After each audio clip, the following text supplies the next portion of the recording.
these people are having like an actual relationship going on for them here. You're coming in to come and ruin their lives, and we already know how this will end. Achalugo, I know how this will end. You will snatch my boyfriend. You're on one side, you're crying that your own boyfriend left you. You don't want to come and snatch my own.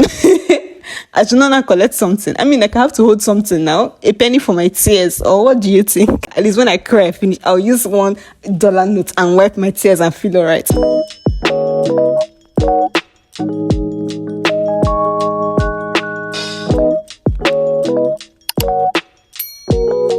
Hi, Good Life family. What's up and welcome back to the YouTube channel. It's your girl Mimi Nasike, and today I'm going to be reviewing the movie titled Here Comes the Bride, showing on Royal Arts TV here on YouTube. And of course, the movie stars notable faces like Bimbo, Ademoye and Etim Effiong as the main characters in this movie, as you must have already seen from the cover.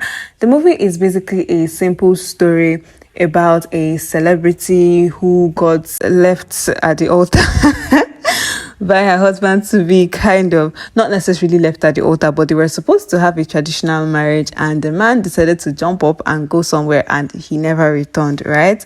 The celebrity now decided to do the wisest thing, which he thought was the wisest thing at that moment or point in time, by going to go and give the wine that she was supposed to give to her husband at her Ibanku ceremony to her husband's friend, who was basically just in attendance. And from there, it's just a little bit of a whole lot of drama and the whole, shenanigans that comes with romantic movies these days. Eventually, they fall in love amidst all of the other chaos that was happening around them, left, right, and center. And basically, they end up together. This is just a brief run through of this particular movie. If you're seeing it, you already know the full story in details. If you haven't, I highly recommend you go check it out so you can be able to resonate well with what we are talking about here. Bimbo Ademoye in this movie plays the role of Kamara, and she is the female celebrity who got left at the altar by her husband, right?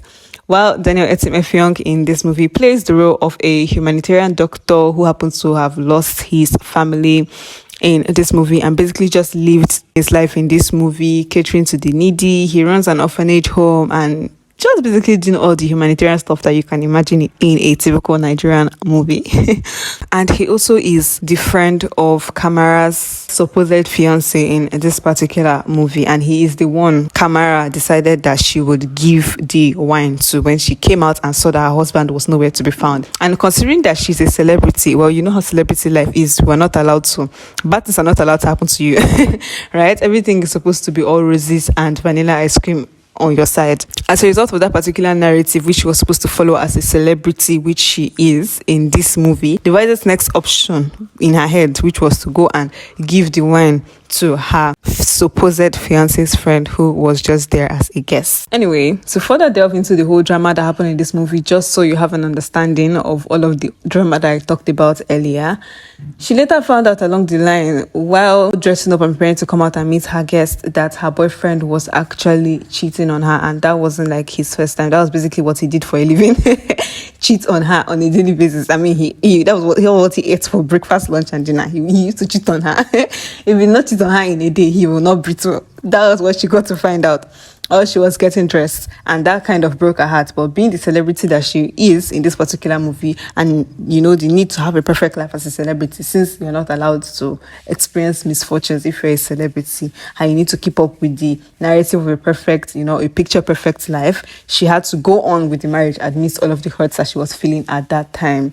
Another drama that later happened in this movie is that Etim Effiong, his character's name in this movie is Bello, Dr. Bello, by the way, and Bello has this girlfriend, right? He has a girlfriend who he has apparently been together with for a long time in this movie. So having to keep up with like the idea of being in a relationship, given that she's a celebrity, she begs him to please comply, and I really don't know why he felt obligated to comply with the whole drama. I don't know. It didn't really make that much of a big sense to me, because why are you doing this? But then I guess that's the way the storyline is supposed to be, so we have to go with it how they intended for it to be. He then complies, and then they begin to put up a facade that they're in a relationship, doing live streams of showing how they're so much in love, yada, yada, yada, granting interviews here and there, and all of the good stuff. It gets to a particular point in time where they are expected to move in together, because apparently from this movie, a fan or something like that happened to catch him leaving Kamara's house in the middle of the night. That could only give the implication that he did not live with her. And if they are actually married in real life, why are they not living together, right? So they had to move in together and just be living together as a couple. And as we all know and would expect, sparks obviously definitely would begin to fly left, right, and center. But the only sad thing about the sparks that were flying in this case is that the flying of the sparks was one-sided. The man's sparks were flying around him, but the sparks were not flying around her, because she was obviously heartbroken and just living a bad place where she experienced a bad heartbreak from a relationship. That one is by the way. Along the line now, just so that all of the stars just so that everything will align together for their own good in this movie, as is always the case with movies, right? The main characters will always have to be the ones to shine. We get to find out that Bello's long-term girlfriend in this particular movie is also a pretender, and she did not love him genuinely. She was only just after his money, and she has been cheating on him a lot in this film, for breakfast, lunch, and dinner as well. What a coincidence, right?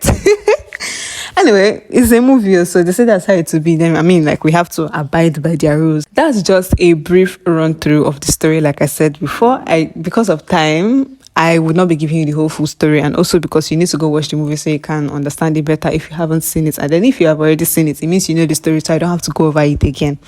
Now, the issues that I have with this movie is number one.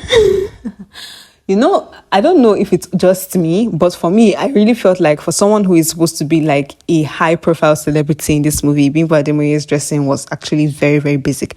I had a problem with the wardrobe, like in this movie. I don't know why. Every single person in this movie just looked like they were on the same level. I mean, you and I know the way Nigerian celebrities look. We know the way Nigerian celebrities pull up at any event. We know the way Nigerian celebrities look whenever they have an occasion, right? Tell me why this big, high-profile celebrity in this movie that everybody loves and is invested in her life is looking like a basic chick from down the road. I mean, like, I feel like the problem is with the whole dressing in Nigerian movies as a whole, where the most basic individuals that earn salary that is on a normal scale is not supposed to be able to feed them and carry them throughout the month and pay for their transportation and all of, like, their other needs. Somebody with that kind of budget, somebody with that kind of salary would be dressing to kill on a daily basis. It now makes, when the time now comes, right, for them to now actually dress an actual celebrity like what a celebrity is supposed to look like. Everybody in the movie already looks like a celebrity, so there is no difference between the celebrity and everybody else. Does that make sense? I guess you understand what I mean. So Kamara in this particular movie, considering that she was a high-profile celebrity and everybody was invested in her case, I mean, to the point that they were busy snapping when her boyfriend or her fiancé or her husband is leaving the house in the middle of the night. So you're supposed to know the kind of person that she is. You and I know that no Nigerian celebrity will look like the way she's looking in this movie. I don't know if it's something about the budget of the film. Well, I guess we'll never know. But she actually did look unnecessarily basic for me in this movie. Every single thing, from the fact that she had one particular hair for a good over half of the movie and finally changed it towards the ending of the movie, to the basic ass outfits she was putting on and all of that. I really found that to be quite problematic and contradictory to the actual reality that we face in the Nigerian society. I really have an issue with the movie trying to paint Bello's girlfriend out to be the bad guy. Like, I know that you people want these particular people to end up together either by hook or by crook or by all means, but then you don't have to dampen other people's image in this movie just for them to come together at the end of the day, right? Because tell me why this Bello's girlfriend that started off as somebody who was genuine in the beginning, all of a sudden, just because you and Kamara are having a thing now, they are now giving us the impression that she's greedy, she likes money so much, she's cheating. Like, when did all of this one start? Because she actually seemed very genuine from the beginning of the movie, right? Personally, when she came out to come and ask Kamara to pay 5 million for her to continue the fake relationship she was in with her boyfriend, I did not really fault her because, let's make it make sense. These people are having like an actual relationship going on for them here. You're coming in to come and ruin their lives, and we already know how this will end. Actually, I know how this will end. You will snatch my boyfriend. So before you snatch him, I better make you give me what I'm going to hold my side. I mean, I did not really see anything wrong with what she was doing by asking for money. Like, in as much as I know that, okay, 100%, she did not have to ask for money. But like, what will be her gain in all of this? Because you're here on one side, you're crying that your own boyfriend left you. You don't want to come and snatch my own. I should not collect something. I mean, like, I have to hold something now. A penny for my tears. Or what do you think? I didn't really have a problem with her collecting money, to be very honest, because what were you expecting her to do? We already know how this would end. From fake boyfriend, now you're telling us he has to move into your house. From moving into your house, but what I wanna go marry, Abby, you snatch the guy. Big helping me with small change on the side now. Abby, help me with small money on the side. Let me use Abby holding my side so that when you're collecting from my hand, at least when I cry, finish, I'll use $1 note and wipe my tears and feel alright. I mean, let us be fair to the girl, to the actual girlfriend. The situation was not really making sense and it was not easy on her, and I honestly cannot blame her.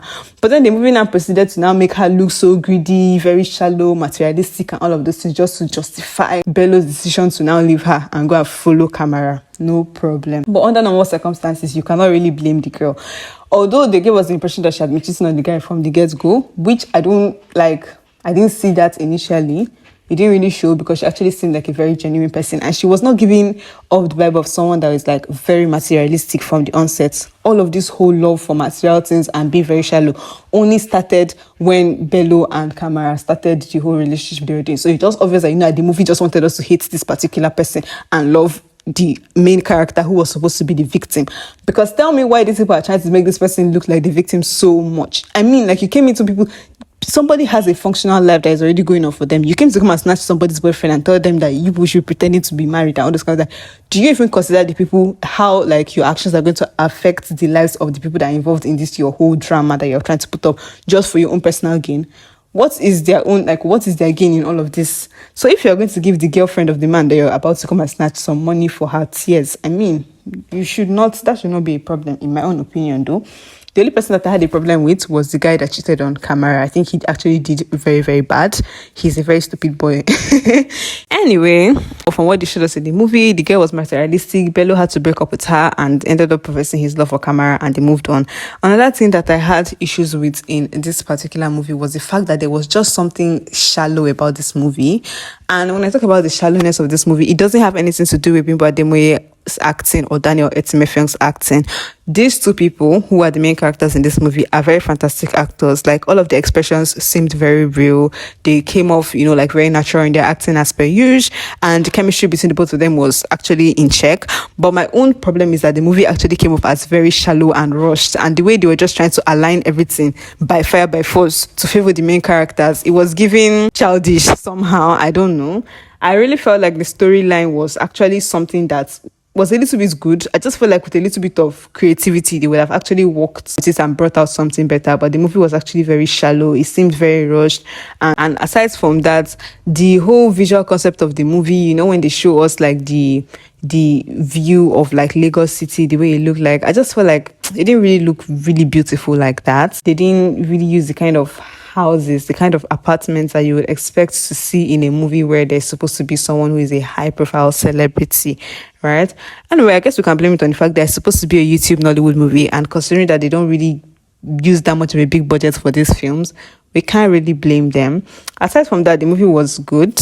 I didn't really enjoy watching it, to be honest. I felt like the movie was quite boring for me, but then some other person might enjoy it. It's just basically based off of my own particular opinion. So based on that, for a rating, I'll just give the movie a 5/10, simply because there's nothing fascinating about the movie. It's just a very simple short storyline with some very cliche activities happening here and there in the movie. And that's basically all there is about it, to be honest. I don't really have much to say about this particular movie because nothing much happened in the movie, to be honest. But anyway, let me know how you rate this movie if you've seen it. Like, for a rating, what would you give this movie? But then, like I said before, the acting of Bimbo Ademoye and Daniel Etim Effiong was really top notch. There was nothing wrong with the acting. I don't fault the acting anyway. The only thing I have issues with is the fact that the movie was not so interesting. Anyway, gladly we've come to the end of this particular movie review. Do well to give this video a thumbs up if you enjoyed watching this particular video. Drop a comment to just basically say how you feel about this movie review or about the movie or anything in general that you want to talk about in the comment section. I'm really open to comments, and I'll be reading and replying to any of the comments that I see. Thank you so very much for stopping by. Thank you so much for watching. Thanks for your support. And please, if you haven't subscribed to this channel, hit the subscribe button and get subscribed to the channel to join the Good Life family. Thank you so very much. And until I come again to your screen next time, I remain your girl, Mimi Nosike. Thank you so very much. I love you all dearly, and God bless you. Bye.